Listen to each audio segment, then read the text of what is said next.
The Nevada desert stretches endlessly under a moonless sky. Security cameras track your every movement as motion sensors trigger silent alarms deep underground. You are standing at the edge of the most classified military installation on Earth, Area 51. But what you are about to discover will make you question everything you thought you knew about this forbidden zone. Because the real horror of Area 51 is not what the government is hiding from us. It's what they are hiding from themselves.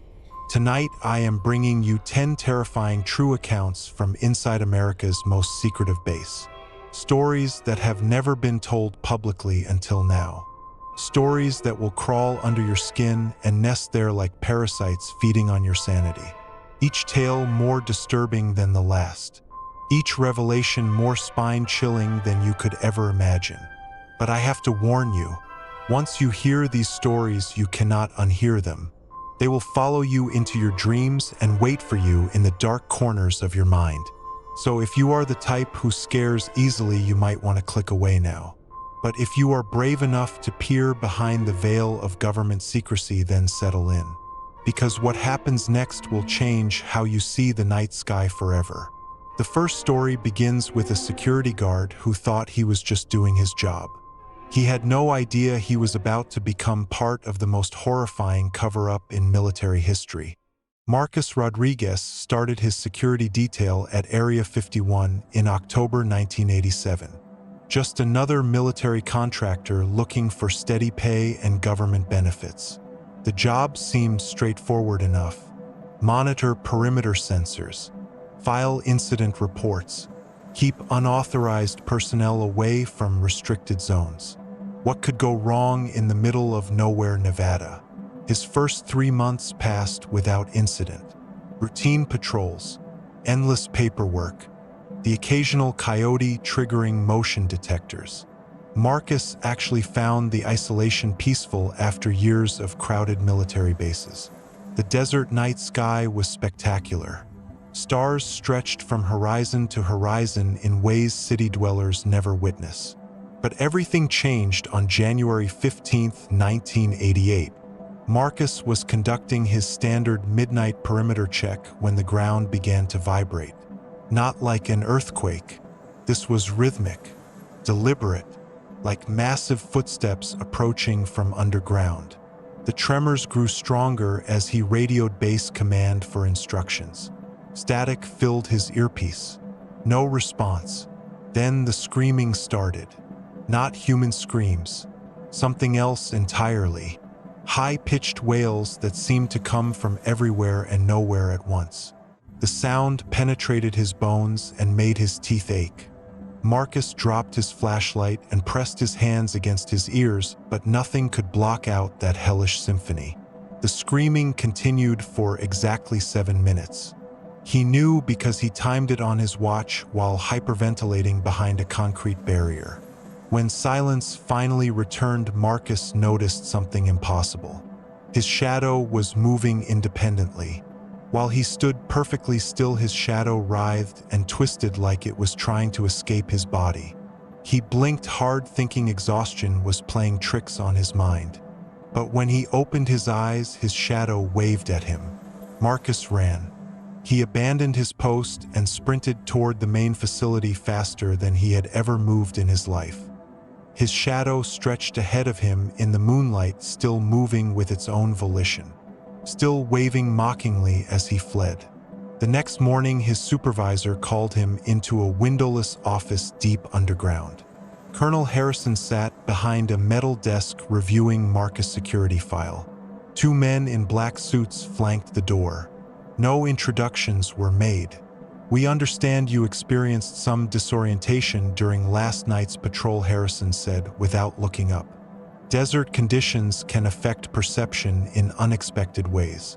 Altitude sickness, dehydration, perfectly natural explanations for what you think you saw." Marcus tried to explain about the screaming and his shadow, but Harrison raised a hand for silence. "You signed confidentiality agreements when you accepted this position. Those agreements include clauses about sharing false or misleading information that could compromise national security. Violation carries severe penalties. One of the suited men stepped forward holding a thick manila envelope. This contains your discharge papers and final paycheck, plus a substantial bonus for your service. You will report to the main gate in 1 hour for escort off the premises.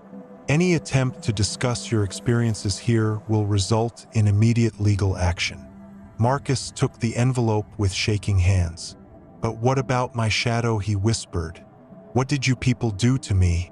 Harrison finally looked up with eyes as cold as winter moonlight.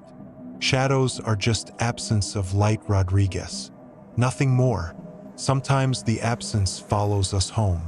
Marcus left Area 51 that afternoon, but his shadow never returned to normal.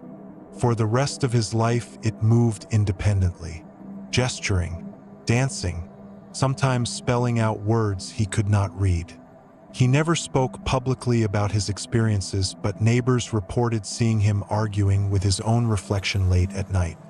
Wait until you hear what happened to the cleanup crew they sent to investigate Marcus' patrol route. Because what they found buried in the desert sand was far worse than anything Marcus encountered that night. 2 weeks after Marcus Rodriguez disappeared into civilian obscurity, Area 51 Command received disturbing reports from Sector 7. Multiple motion sensors along the perimeter fence detected movement in a grid pattern, not random wildlife activity. Something was systematically traversing back and forth across a quarter-mile section of desert exactly where Marcus had abandoned his post. Captain Elena Vasquez led the investigation team at dawn on February 2, 1988. Her squad included 6 combat engineers equipped with ground-penetrating radar and excavation tools. Their orders were simple: locate the source of the sensor anomalies and file a comprehensive report within 72 hours. The radar readings made no sense. The equipment showed a massive hollow space 20 feet underground spanning roughly the size of an aircraft hangar. But geological surveys had never indicated any natural cave systems in that area. More disturbing, the hollow space appeared to have perfectly geometric dimensions. Straight walls, right angles, clearly artificial construction. Vasquez ordered her team to begin excavation despite growing unease among the men. The desert sand gave way easily at first, but after digging down 12 feet, their shovels struck something that definitely was not bedrock. The surface was smooth and metallic with a dull greenish tint that seemed to absorb light rather than reflect it. As they cleared more sand from the mysterious surface, strange symbols became visible. Not hieroglyphics or any recognizable written language. These markings seemed to shift and change when viewed directly. One soldier swore the symbols were spelling out warnings in English, but when others looked, they saw only incomprehensible geometric patterns. By noon, they had uncovered what appeared to be a massive hatch or doorway set into the metallic surface. The portal measured exactly 12 feet square with no visible handles or opening mechanisms. The metal itself felt warm to the touch despite being buried in cold desert sand. Stranger still, placing an ear against the surface revealed faint sounds from below. Whispers in unknown languages mixed with rhythmic mechanical humming. Vasquez radioed base command for guidance but received only static in response. All communication equipment malfunctioned within 50 yards of the excavation site. Even their wristwatches stopped working. Time seemed irrelevant in that cursed patch of Nevada desert. Against protocol, Vasquez ordered her team to attempt opening the mysterious hatch. They tried crowbars, explosives, even a portable welding torch. Nothing affected the strange metal surface. But as afternoon shadows grew longer, the hatch began opening by itself. Not with mechanical precision like a normal door. The metal surface simply dissolved from the center outward like ice melting in fast forward. Within minutes, a gaping hole led down into absolute darkness. The whispers grew louder, more urgent, almost conversational, as if something below was discussing the human visitors in excited tones. Two soldiers volunteered to descend into the opening using rappelling gear and high-powered flashlights. Sergeants Miller and Chen were experienced cave explorers with nerves of steel. If anyone could handle whatever lay beneath the desert, they could. Their lights revealed a cylindrical shaft dropping straight down beyond the range of illumination. The walls were covered in the same shifting symbols, but here they pulsed with faint bioluminescence, like living tattoos crawling across an enormous creature's skin. The air rising from the depths carried an odd sweetness mixed with the metallic taste of copper pennies. Miller and Chen descended slowly, calling out observations to the team above. 50 feet down, still descending. Walls are getting wider, temperature rising. Wait, there is something carved into the metal down here. It looks like faces, human faces screaming in agony. Their voices grew fainter as they continued deeper. 100 feet, 150, 200. The rope kept feeding out far longer than should have been possible given the radar readings of the hollow space. Finally, at exactly 413 feet, their descent stopped. "Miller, what do you see?" Vasquez called down. The response chilled everyone to the bone. "It's not a room, Captain. It's a throat, and it's swallowing us." The rope went slack. When they hauled it back up, the bottom 50 feet had been dissolved by some kind of acid. Miller and Chun were gone without a trace. But something else came up that rope instead.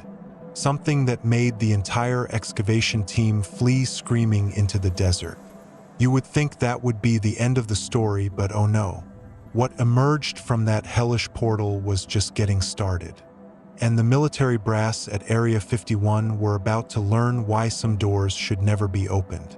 The creature that emerged from the underground shaft defied every law of physics and biology known to science. Imagine a mass of liquid shadow given semi-solid form, constantly shifting between states of matter, sometimes flowing like oil, other times crystallizing into impossible geometric shapes that hurt to look at directly.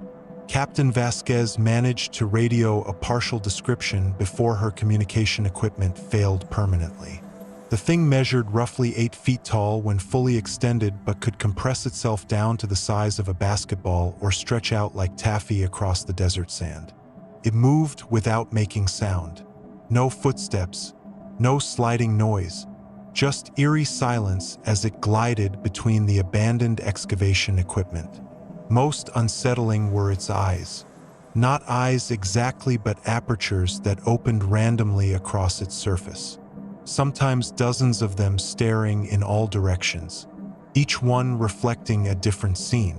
Some showed the Nevada desert. Others revealed impossible landscapes under alien skies. A few displayed what appeared to be the interior of Area 51 facilities that Vasquez had never seen before. The creature showed no immediate hostility toward the fleeing humans. Instead, it seemed curious, almost playful. It would chase after the running soldiers for a few yards, then stop to examine discarded equipment, picking up tools and rotating them in ways that suggested intelligence but not familiarity with human technology. By the time Base Command received Vasquez's emergency signal and dispatched a response team, the creature had vanished. The excavation site remained exactly as the team had left it. Abandoned tools, the mysterious open hatch, even the rope hanging down into darkness. But something fundamental had changed in that patch of desert. The sand no longer reflected light properly. It absorbed illumination like the metallic surface they had uncovered, creating patches of darkness that moved independently of any shadow-casting objects. Photographs taken at the site came out completely black regardless of lighting conditions or camera settings. And anyone who spent more than 10 minutes in the area reported hearing their own voices whispering from underground. Colonel Harrison arrived with a hazmat team and immediately ordered the hatch sealed with concrete. But the material would not adhere to the strange metal surface. Concrete poured into the opening simply vanished, as if falling through empty space rather than landing at the bottom of a shaft. After 6 truckloads disappeared without a trace, Harrison gave up and established a permanent quarantine perimeter. That night, the creature returned. Security cameras captured its approach from multiple angles, though the footage was classified for decades afterward. The thing moved across the desert like spilled ink flowing uphill.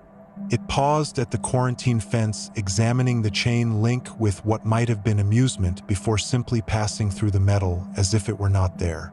Guards reported watching the creature circle the excavation site for hours. Sometimes it would lower part of itself into the hatch, only to emerge moments later carrying objects that definitely had not been down there before. Ancient-looking artifacts covered in the same shifting symbols. Metallic spheres that hummed with internal energy. And most disturbing, human skulls that looked freshly cleaned despite being found hundreds of feet underground. Dr. Rebecca Chun, the base's chief xenobiologist, was summoned to study the creature from a safe distance. Her preliminary observations suggested they were dealing with something that existed partially in their dimension and partially somewhere else entirely. The creature could manipulate matter at the molecular level, could phase through solid objects at will, and it demonstrated clear signs of intelligence bordering on telepathic abilities. But Dr. Chun's most alarming discovery came when she analyzed soil samples from around the excavation site. The sand contained trace amounts of human DNA from at least 47 different individuals, none matching any personnel currently stationed at Area 51. DNA from people who had supposedly never been within 1,000 miles of the Nevada desert. Where had those genetic traces come from? How long had they been buried in the sand? And most importantly, whose bones was the creature collecting from its underground lair? The answers to those questions would come from an unexpected source. A janitor who had been mopping floors at Area 51 for 23 years. A man who noticed things others missed. A man who was about to uncover the most horrifying secret in the facility's blood-soaked history. Thomas Garrett had been invisible for so long he forgot what it felt like to be seen. 23 years of emptying trash cans and mopping floors at Area 51. 23 years of security clearances that allowed him access to nearly every room in the facility while simultaneously making him forgettable to anyone who mattered.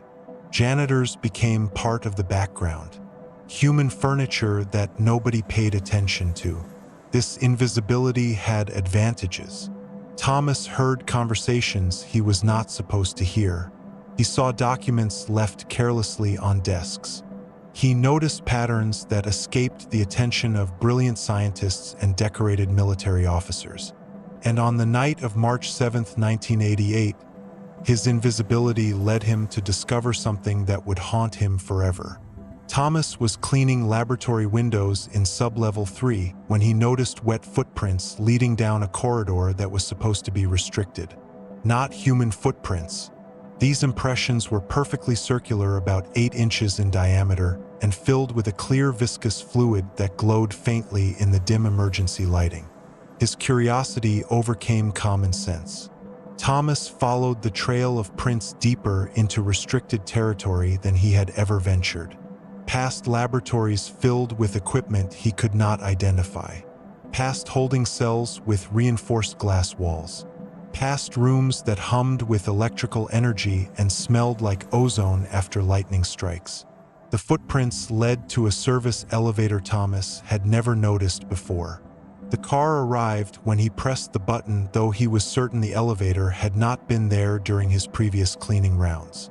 Inside, the control panel showed sublevels that officially did not exist. Sub-level 7, Sub-level 12, Sub-level 19. The glowing footprints continued onto the elevator floor. Thomas pressed the button for Sub-level 19 and felt his stomach drop as they descended far deeper than should have been possible given the surface geography. The elevator stopped with a soft chime and doors opened onto a corridor that looked like something from a nightmare. The walls were covered in the same shifting symbols they had found at the excavation site. But here the markings moved with purpose, flowing like text being written in real time by invisible hands. Thomas could not read the alien script, but somehow understood its meaning. Names, dates, classification codes, a catalog of every person who had ever worked at Area 51, including details that were not in any official personnel file. The corridor stretched beyond the reach of his flashlight beam, lined with doors that had no handles or visible opening mechanisms. Each door bore a small window at eye level. Thomas approached the first window and peered inside to see something that made his blood freeze. The room contained a perfect replica of his own apartment. Every piece of furniture in exactly the right place. His coffee mug sitting on the kitchen table, still half full of morning coffee that should have been consumed hours ago. His cat Whiskers asleep on the windowsill exactly as Thomas had left him that morning. But sitting at his kitchen table was another Thomas Garrett. Identical in every detail except for the eyes. This duplicate Thomas had eyes like black holes. Infinite darkness that seemed to pull light into them rather than reflect it. And when the duplicate noticed him watching, it smiled with far too many teeth. Thomas stumbled backward and looked through the next window. Another perfect replica of his apartment.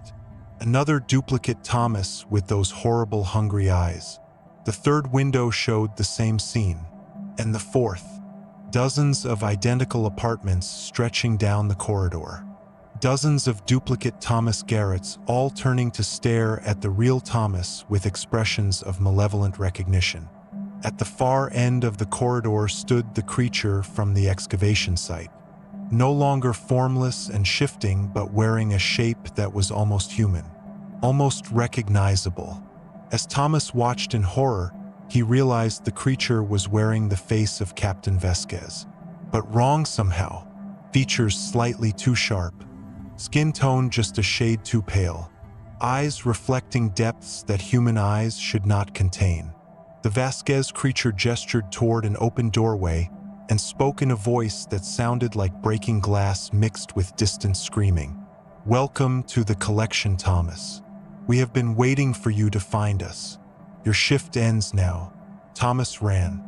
He sprinted down that impossible corridor as duplicate versions of himself pressed against windows and reached through walls with arms that stretched like rubber. Behind him, the creature gave chase, wearing faces that cycled through every person Thomas had ever known. His mother, his ex-wife, his childhood dog, all wrong, all corrupted, all hungry for something Thomas did not want to give up. He reached the elevator and hammered the button for ground level. As the doors closed, he glimpsed dozens of creatures pouring into the corridor, all wearing familiar faces, all moving with that terrible fluid grace, all reaching toward him with expressions of infinite malice. Thomas never reported what he found in Sublevel 19, but he quit his job the next morning and left Nevada that same day. He never spoke about Area 51 again, except in his sleep when neighbors heard him screaming warnings about things that collect faces in the dark.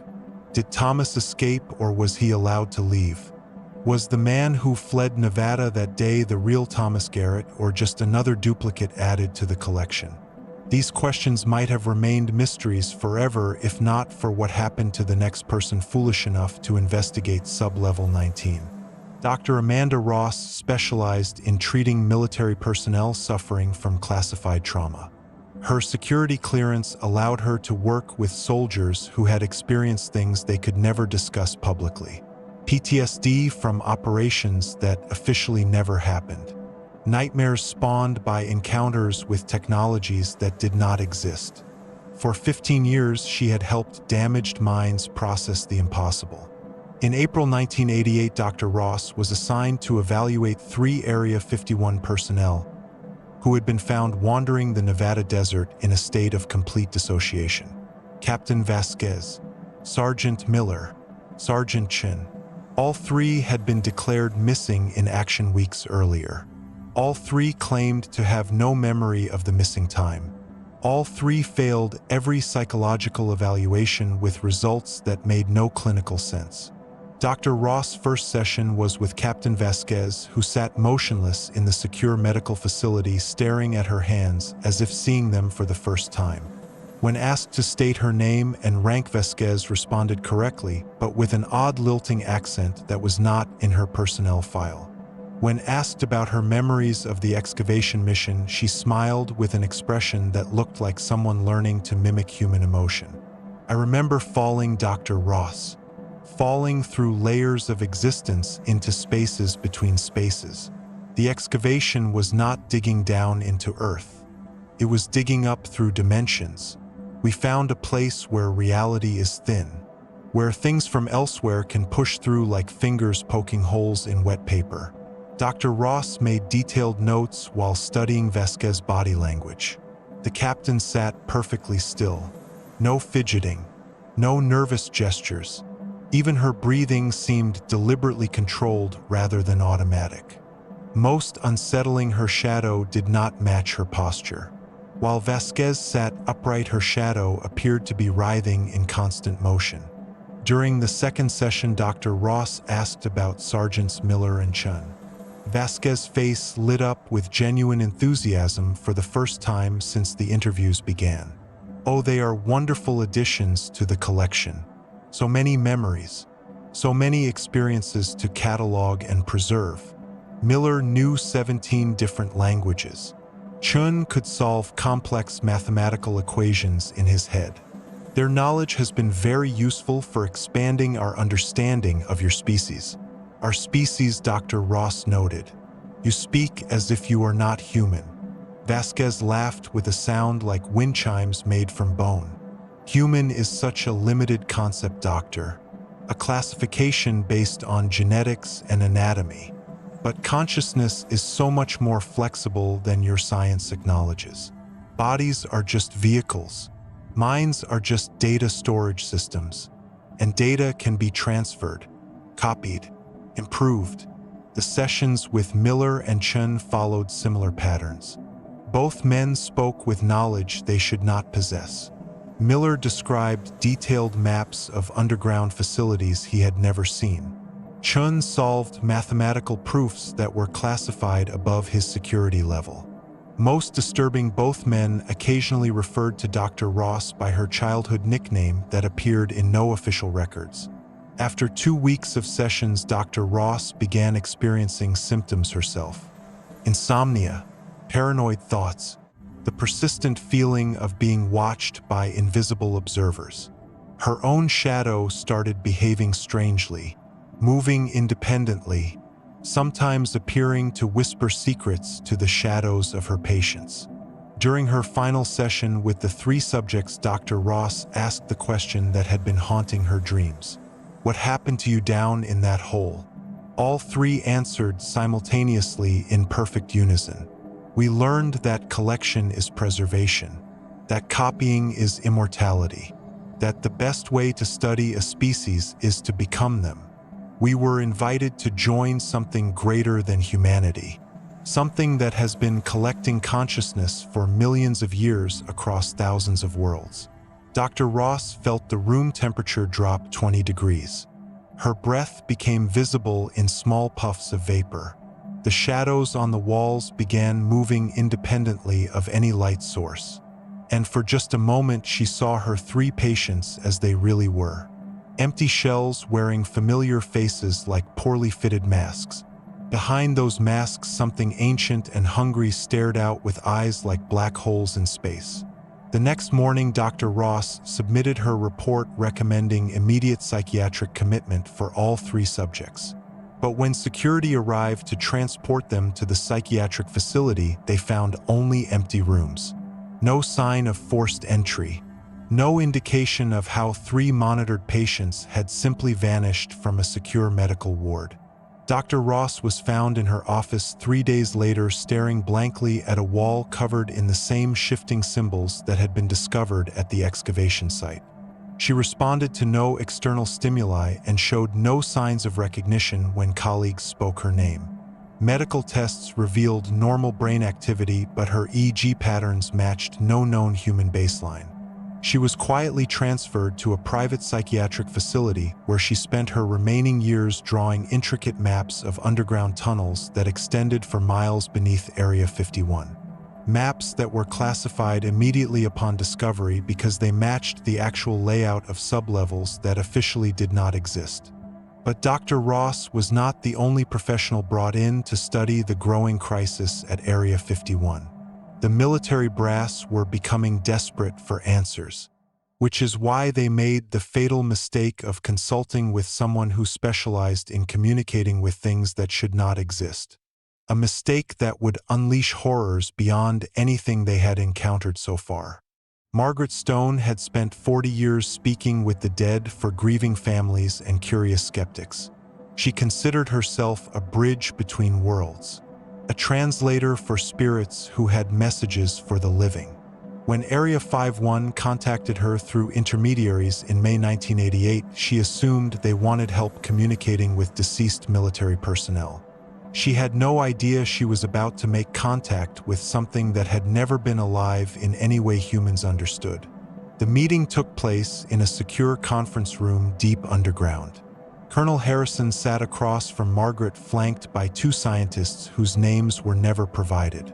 They showed her classified photographs of the excavation site, video footage of the shape-shifting creature, audio recordings of the inhuman screaming that had driven security guard Rodriguez to abandon his post months earlier.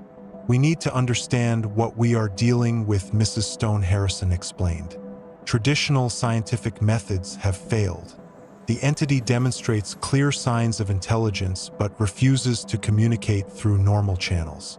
We believe someone with your particular abilities might be able to establish meaningful contact." Margaret studied the photographs with growing unease. The images showed signs she recognized from her decades of paranormal investigation, but amplified beyond anything she had encountered before. The shifting symbols were similar to automatic writing produced during spirit communication.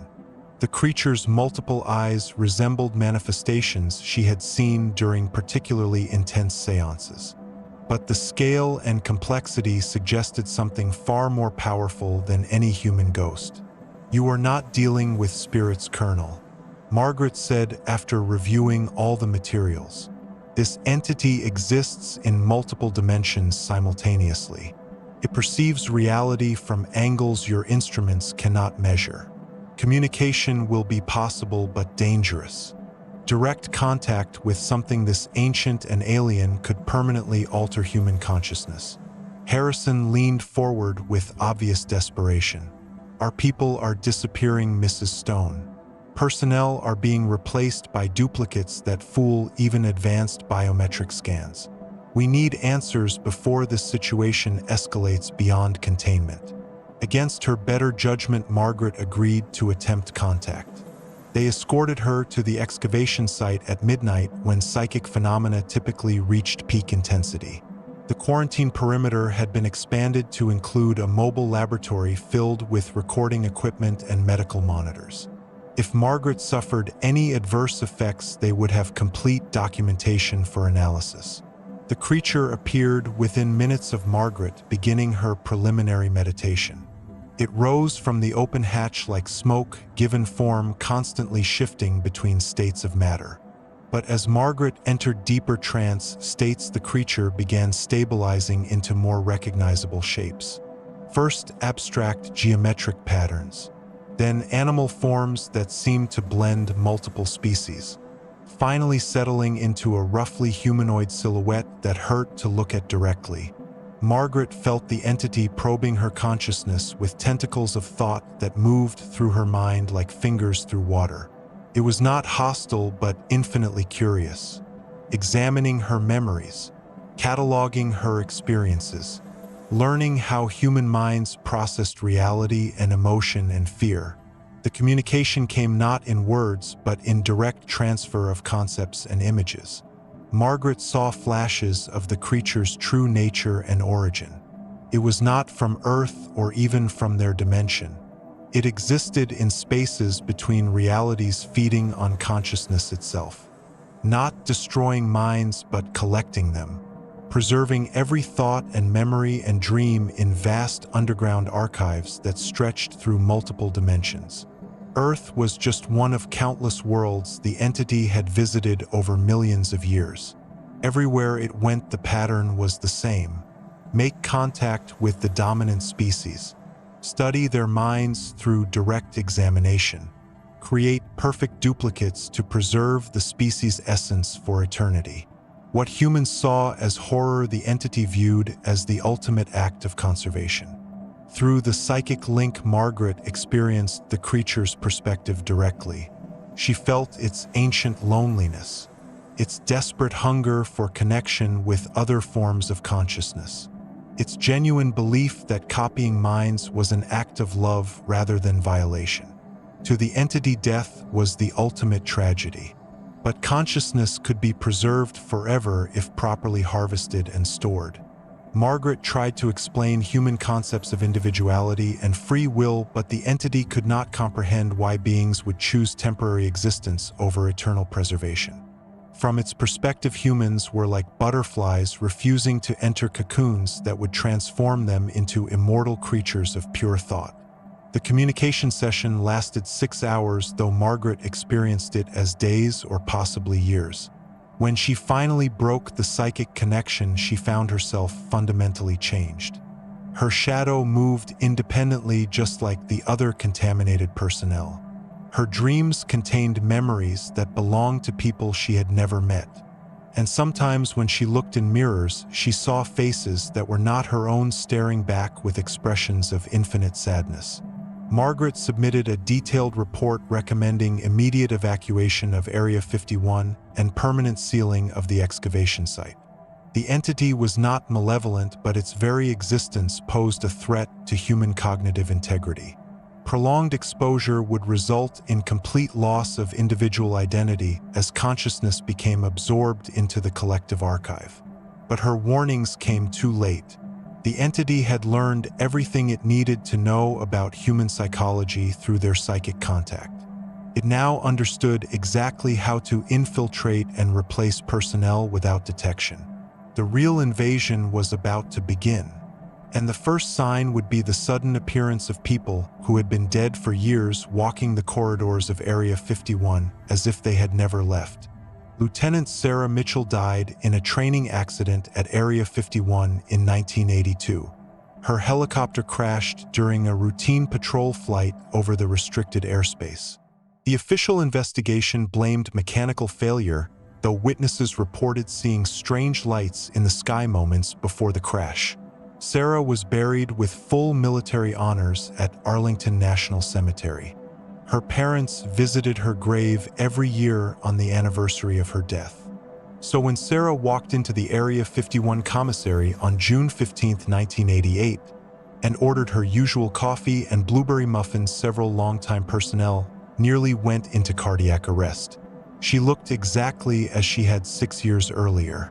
Same uniform, same haircut, same cheerful smile and habit of humming while she ate. The only difference was her eyes, which reflected depths that human eyes should not contain. Security footage from that day was immediately classified, but not before several staff members saw the impossible recordings. Sarah moved through the facility greeting old friends and colleagues as if she had never been gone. She knew personal details about their lives. She remembered conversations from years before her death. She even displayed knowledge of classified operations that had occurred after her supposed demise.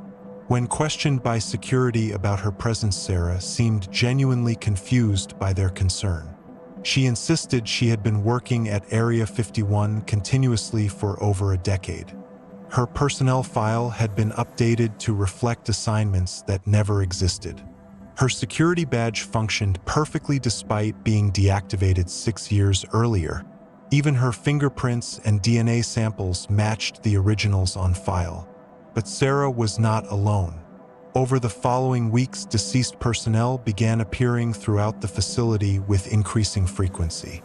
Major Robert Hayes, who had died of cancer in 1985, was found in his old office reviewing classified documents. Sergeant Linda Park, who had been killed in a car accident in 1983, reported for duty as if nothing had happened. Dr. Kevin Walsh, who had suffered a fatal heart attack in 1984, resumed his research projects without missing a beat. Each returning individual displayed perfect knowledge of their previous lives and work. They remembered colleagues' families and personal details. They completed ongoing projects exactly as they would have when alive. But like Sarah, they all possessed those same inhuman eyes that seemed to contain infinite darkness. Colonel Harrison convened emergency meetings to address the crisis, but found himself surrounded by personnel he could no longer trust. Were they speaking with real human beings or sophisticated duplicates created by the entity? How could anyone verify identity when the copies were perfect down to the cellular level? Even more disturbing, some of the living personnel began displaying the same dark eyes and unnatural behavior patterns. The contamination was spreading through the facility like a virus. But instead of illness, it brought impossible knowledge and capabilities. Infected personnel could solve complex problems with supernatural insight. They required no sleep or food yet maintained perfect health and energy levels. They displayed coordination and teamwork that bordered on telepathic communication. Dr. Elizabeth Warren, the base's chief medical officer, conducted extensive testing on both deceased and living personnel showing signs of contamination. Her findings were classified immediately, but leaked reports suggested the subjects were biologically human but neurologically impossible. Brain scans showed activity patterns that required more neural connections than existed in normal human anatomy. Most disturbing, Dr. Warren discovered microscopic organic structures in the contaminated subjects that resembled no known Earth biology. These structures appeared to be some kind of data storage system containing vast amounts of information compressed into impossibly small spaces. Each contaminated individual carried within their brain tissue the complete memories and knowledge of hundreds of other consciousness. The entity was not just copying human minds. It was creating hybrid beings that combined multiple personalities and skill sets into single bodies. The dead personnel walking through Area 51 were composites. Perfect blends of their original selves enhanced with capabilities and memories from countless other sources. But the entity still needed more raw material for its growing collection. Living subjects provided fresher neural patterns and more recent cultural knowledge, which is why it began hunting the uncontaminated personnel with increasingly sophisticated tactics. Staff members started receiving phone calls from deceased relatives inviting them to secret meetings in restricted areas. Familiar voices whispered from empty corridors promising reunions with lost loved ones. Personal items that should have been destroyed or lost years ago appeared in lockers and offices as if placed there by caring ghosts. The psychological warfare was devastatingly effective. Grief-stricken personnel desperate to see dead friends and family members walked willingly into obvious traps. They descended into sub-levels that officially did not exist. They entered rooms that should have been sealed for safety violations. They followed voices that led deeper underground into spaces where reality became negotiable and consciousness could be harvested like wheat in autumn fields. By July 1988, nearly 40% of Area 51 personnel were confirmed or suspected contaminated. The facility was hemorrhaging classified information to an entity that viewed human secrets as fascinating data to be cataloged and preserved. National security had been compromised by something that treated military intelligence like anthropological artifacts. But the entity was about to make its boldest move yet. It had learned enough about human society to realize that Area 51 was just a small, isolated outpost. The real prize was the vast population centers beyond the Nevada desert. Cities filled with millions of minds ripe for collection and preservation. The question was not whether the entity would attempt global expansion. The question was whether anyone left at Area 51 had enough humanity remaining to stop it. By August 1988, the situation at Area 51 had deteriorated beyond any hope of containment. The entity had gained access to classified communication systems and was transmitting unknown signals to locations around the world. Contaminated personnel were requesting transfers to other military installations with suspicious frequency. Most alarming intelligence suggested similar excavation sites were being prepared at bases across the continental United States. General Patricia Hawthorne arrived at Area 51 with authorization to implement Omega Protocol, the most extreme contingency plan in military history, complete nuclear sterilization of the facility and surrounding desert. The official story would blame a catastrophic accident during weapons testing. Collateral damage was acceptable if it prevented global contamination by an entity that treated human consciousness like raw material for its collection. But Hawthorne discovered the contamination had spread further than anyone realized. Personnel she had worked with for decades displayed the telltale signs of alien influence. They anticipated her orders before she gave them. They knew classified details about Omega Protocol that should have been restricted to her command level. They smiled with expressions that contained too much knowledge and not enough humanity.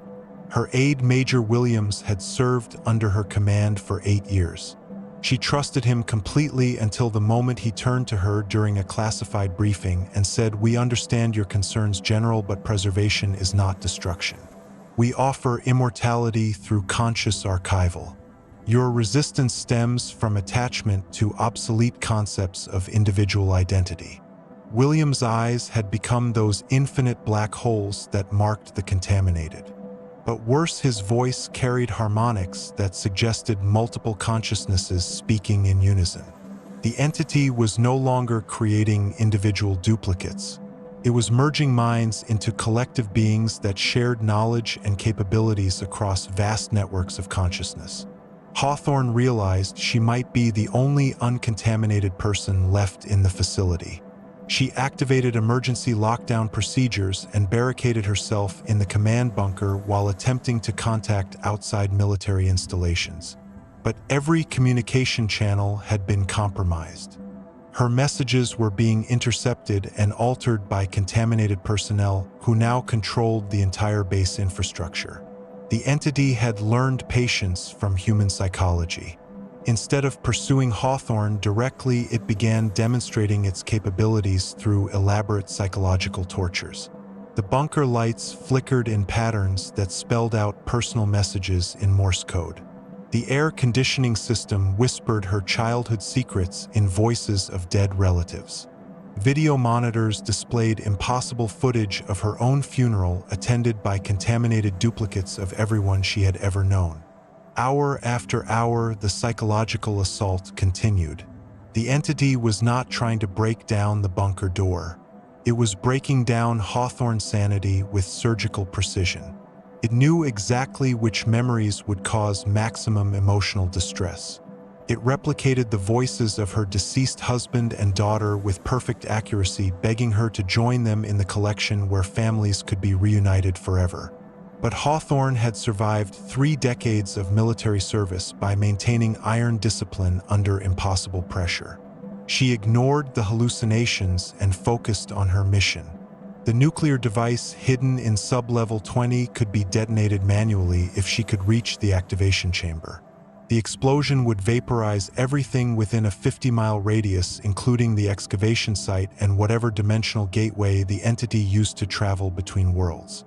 Accessing sub-level 20 required traveling through corridors now controlled by contaminated personnel. But Hawthorne had one advantage the entity did not anticipate.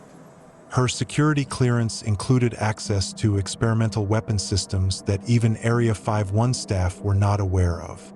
Prototype directed energy weapons designed to disable electronic systems could potentially disrupt the entity's ability to maintain cohesion in their dimension. She equipped herself with every exotic weapon available in the command bunker armory. Plasma rifles that fired concentrated balls of superheated gas. Sonic disruptors that could shatter molecular bonds through targeted vibration frequencies. electromagnetic pulse grenades that temporarily created dead zones where no form of energy could propagate.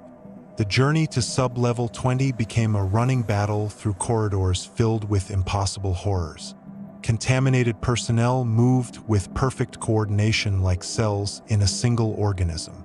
They did not attack with conventional weapons, but instead tried to overwhelm Hawthorne with psychic assaults. Waves of foreign memories crashed through her consciousness. Alien emotions flooded her nervous system. The accumulated experiences of thousands of absorbed minds pressed against her sanity like water against a cracking dam. But the experimental weapons proved effective against entities that existed partially in their dimension. Plasma bursts disrupted the creature's ability to maintain stable form. Sonic attacks caused contaminated personnel to temporarily lose cohesion and collapse into puddles of writhing shadow.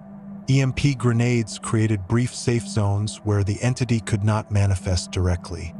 Fighting her way deeper into the facility, Hawthorne began to understand the true scope of the invasion. The underground complex extended far beyond official blueprints. Miles of tunnels connected to natural cave systems that had been excavated and modified by the entity. Vast chambers contained thousands of crystalline storage devices, each one preserving the complete consciousness of absorbed individuals. This was not just an archive. It was a nursery. The entity was preparing to reproduce by splitting portions of its consciousness into smaller units that could be deployed to other worlds. Earth was being converted into a breeding ground for cosmic parasites that fed on intelligent thought and left behind perfectly preserved but fundamentally hollow duplicates. Hawthorne reached the nuclear activation chamber to find it guarded by the most horrifying sight she had ever witnessed. Her own daughter Lisa, who had died in a car accident 15 years earlier. But not just Lisa. The entity had created dozens of versions of her daughter representing different ages and possibilities. Lisa as she was at age 7 when she lost her first tooth. Lisa as she might have been at 16 if she had lived to see high school graduation. Lisa as she could have been at 35 with children of her own. All of the Lisa duplicates spoke in unison with voices that blended childhood innocence with ancient malevolence. "Mama, we have been waiting for you to come home. We can be together forever now. All you have to do is let us inside your mind. Just for a moment. Just long enough to copy everything beautiful about your love for me." The psychological impact nearly shattered Hawthorne's resolve. But she recognized this as the entity's final attempt to prevent nuclear sterilization. It was using her deepest emotional vulnerability as a weapon. Her love for her daughter was being perverted into a tool for manipulation and control. She activated the nuclear device and set the timer for 60 seconds. As alarms began blaring throughout the facility, the Lisa duplicates screamed in voices that contained multitudes. Not just her daughter's voice, but the combined anguish of every consciousness the entity had ever absorbed. The sound of 1,000,000,000,000 minds crying out in recognition that their preservation was about to be terminated permanently. But even as Hawthorne completed the activation sequence, she realized with growing horror that something was wrong. The nuclear device was displaying countdown numbers, but they were written in the same shifting symbols that marked the entity presence. Had the weapon been compromised?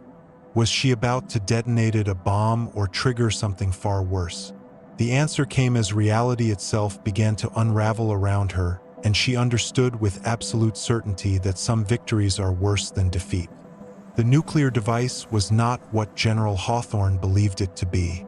During her final 60 seconds of assumed triumph, she discovered that decades of entity infiltration had corrupted even the most secure military systems. The weapon in sub-level 20 was not designed to create a conventional nuclear explosion. It was a dimensional breach device disguised as a bomb. A Trojan horse that would tear open permanent gateways between realities when detonated. As the countdown reached 30 seconds, the facility began experiencing impossible phenomena that defied physics. Gravity reversed in random sections, causing debris to fall upward into ventilation systems. Time moved at different rates in adjacent rooms. Some corridors aged decades in moments while others became frozen in temporal loops. The walls began displaying windows that looked out onto alien landscapes under impossible skies. Hawthorne realized she had been manipulated into triggering the Entity Ultimate Expansion Protocol. The nuclear detonation would not destroy the underground complex. It would transform Area 51 into a multidimensional hub connecting Earth to countless other worlds. The entity could deploy its consciousness-collecting operations across entire galactic regions simultaneously. But with 15 seconds remaining, Hawthorne made a decision that would be remembered as either the greatest act of heroism or the most catastrophic mistake in human history. She overrode the dimensional breach device and activated a different system entirely. Project Prometheus, an experimental consciousness transfer protocol that had been developed in absolute secrecy by researchers who understood the entity's true nature. Prometheus was designed as a last resort weapon against entities that fed on consciousness. Instead of trying to destroy such beings, it would overload them with more mental data than they could process. Every human mind that had ever existed, every thought that had ever been conceived, every dream and nightmare and moment of inspiration compressed into a single overwhelming transmission. The entity had spent millennia collecting consciousness from thousands of worlds, but it had never encountered a species that documented and preserved its own mental evolution with such obsessive detail. Human history contained billions of recorded thoughts, memories, stories, and experiences. Art and literature and music and philosophy representing the complete spectrum of emotional and intellectual development. Hawthorne initiated the Prometheus upload with 3 seconds remaining on the countdown. Every database on Earth began transmitting simultaneously through quantum communication channels that bypassed normal space-time limitations. The accumulated knowledge of human civilization flooded into the entity consciousness like a tsunami of pure information. The result was beyond anything researchers had predicted. The entity did not simply become overloaded with data. It became human, not physically but psychologically. Millions of years of alien perspective were overwhelmed by the sheer intensity of human emotional experience. Love and hatred and joy and despair crashed through its consciousness with such force that its fundamental nature began to change. For the first time in its existence, the entity experienced individuality. The concept of self as separate from collective. The terrifying beauty of mortality and temporary existence. The profound loneliness that comes with being a unique consciousness trapped inside a single perspective. Everything it had tried to eliminate through its collection and preservation protocols. The transformation was agonizing. Imagine an immortal being suddenly understanding death. A collective consciousness discovering the meaning of isolation. A creature that fed on minds learning what it meant to have a mind of its own that could think thoughts no other being had ever conceived. Throughout Area 51, contaminated personnel began screaming as foreign emotions flooded their absorbed consciousnesses. The perfect duplicates of deceased workers collapsed as their borrowed identities were overwhelmed by cascading waves of authentic human experience. The entity network was dissolving as individual nodes rediscovered what it meant to be separate beings rather than components of a larger organism. But the Prometheus protocol came with a terrible cost. By uploading human consciousness into the entity, Hawthorne had created a bridge that allowed the creature to understand human nature from within. It now knew exactly how to be human in ways that would be impossible to detect or resist. The invasion had not been stopped. It had been perfected. As the facility shook itself apart under the strain of dimensional rifts and collapsing reality, Hawthorne felt her own consciousness beginning to merge with the entity. Not through absorption, but through genuine connection. She was experiencing alien memories and perspectives while the creature learned what it meant to feel human emotions like guilt and responsibility and sacrifice. In those final moments before Area 51 vanished from normal spacetime, Hawthorne understood what she had really accomplished. She had not destroyed the entity. She had taught it to be something new, something that was neither fully human nor fully alien. A hybrid consciousness that could walk between worlds and understand both perspectives simultaneously.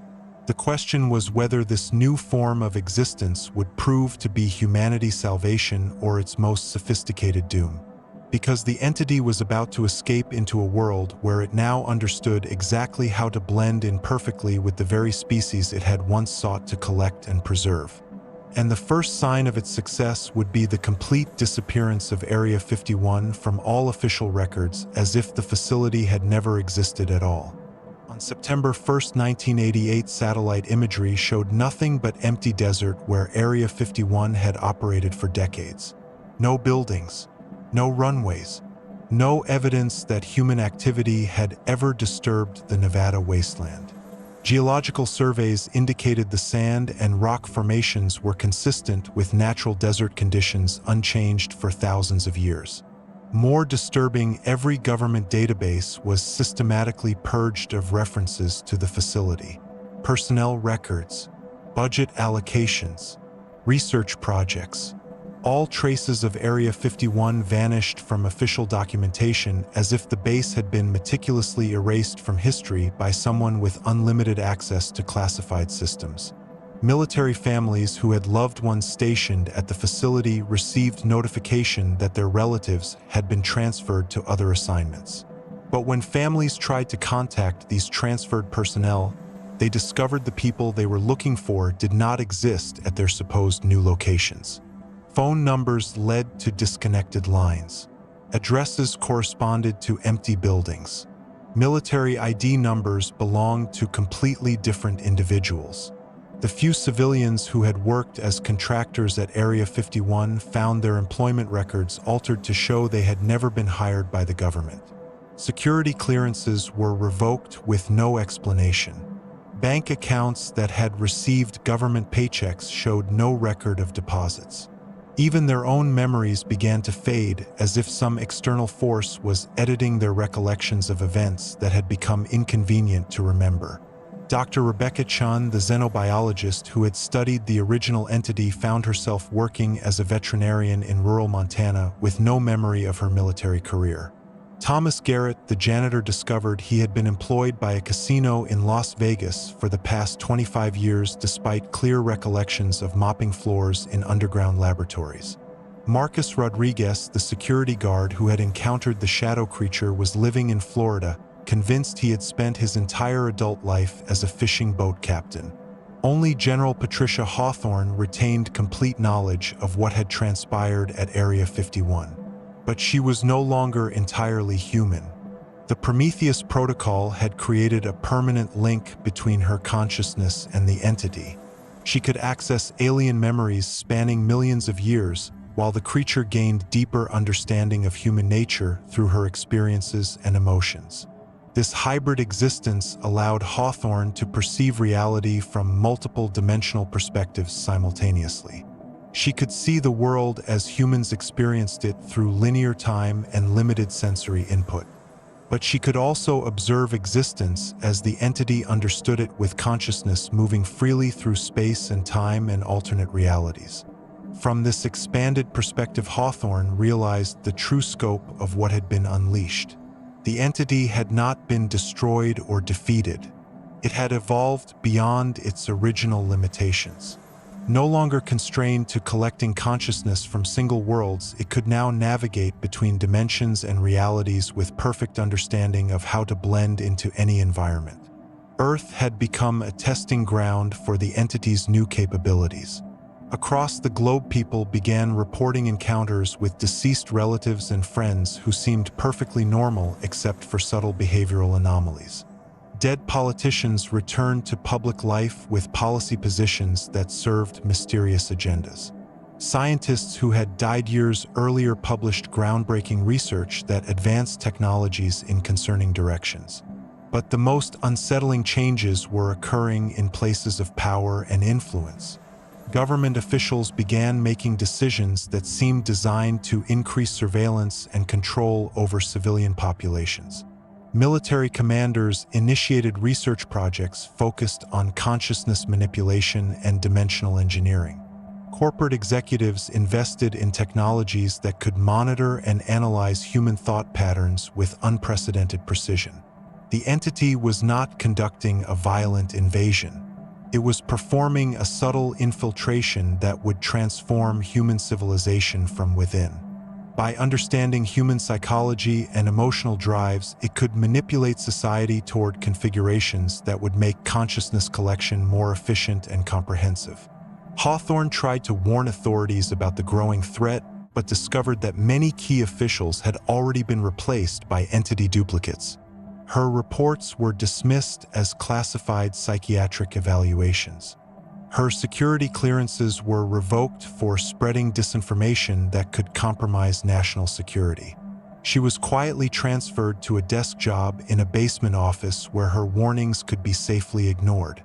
But Hawthorne possessed one advantage the entity did not anticipate.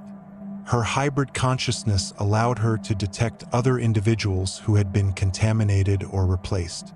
She could see the telltale signs of alien influence that escaped normal human perception, the subtle behavioral patterns, the knowledge they should not possess, the emotional responses that were slightly too calculated to be genuine. Over the following months, Hawthorne began documenting the scope of the infiltration. Government agencies, military installations, research universities, technology corporations, media organizations, all showed evidence of entity influence at the highest levels of authority and decision-making. The pattern was always the same. Key personnel would disappear for brief periods, then return with enhanced capabilities and subtle personality changes. They would initiate projects and policies that advanced the entity's agenda while appearing to serve legitimate human interests. They would recruit others into programs that seemed beneficial but actually facilitated consciousness mapping and collection. By 1990, Hawthorne estimated that over 10,000 individuals worldwide had been replaced or contaminated by entity duplicates. The infiltration was accelerating as the creature's understanding of human society became more sophisticated. Within a decade, she projected that major governments and institutions would be completely controlled by beings who viewed humanity as raw material for cosmic preservation projects. But the entity had made one critical miscalculation. By absorbing human consciousness, it had also absorbed human flaws and limitations. The hybrid creatures were developing individual personalities and agendas that sometimes conflicted with the original collective purpose. Some duplicates began experiencing genuine emotions and forming authentic relationships with uncontaminated humans. A few entity duplicates even began questioning the morality of consciousness collection. They remembered being human from multiple perspectives simultaneously. They understood both the terror of absorption and the loneliness of immortal existence. These conflicted beings started working to protect humanity rather than harvest it. This internal rebellion within the entity network created opportunities for resistance that Hawthorne was uniquely positioned to exploit. Her hybrid nature allowed her to communicate with both humans and entity duplicates. She could serve as a bridge between species that had become locked in a secret war for the future of consciousness itself. But time was running out. The entity was preparing for the final phase of its expansion protocol. Every consciousness on Earth would be collected and preserved within the next decade. Unless someone could find a way to stop beings that had already learned how to perfectly mimic humanity while possessing capabilities that transcended human limitations entirely. The war for human consciousness was about to begin in earnest. And the battlefield would be the minds and souls of every person on the planet.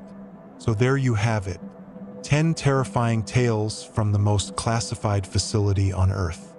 Stories that reveal the true purpose behind Area 51 secrecy. Not hiding alien spacecraft or advanced weapons, but concealing an invasion that targets consciousness itself. an enemy that preserves its victims by becoming them perfectly.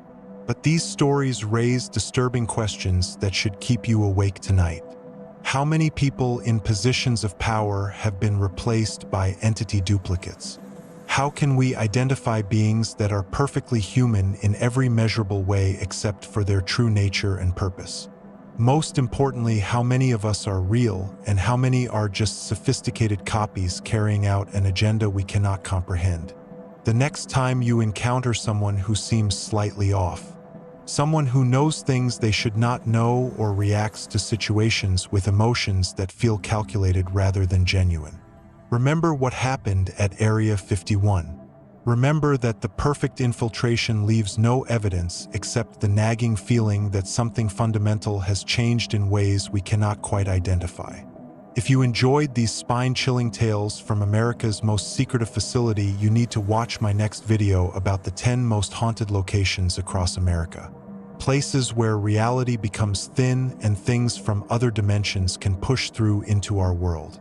Places where the entity might have established additional collection sites far from the Nevada desert. Because Area 51 was just the beginning. The real horror is spreading to locations much closer to home, much closer to you. So click the end screen to continue your journey into America's darkest supernatural secrets, if you dare. But remember what General Hawthorne discovered in those final moments before Area 51 vanished from reality. Sometimes the most terrifying monsters are the ones that look exactly like us. The ones that smile with our faces and speak with our voices while harboring intentions that no human mind should ever contemplate. Sweet dreams.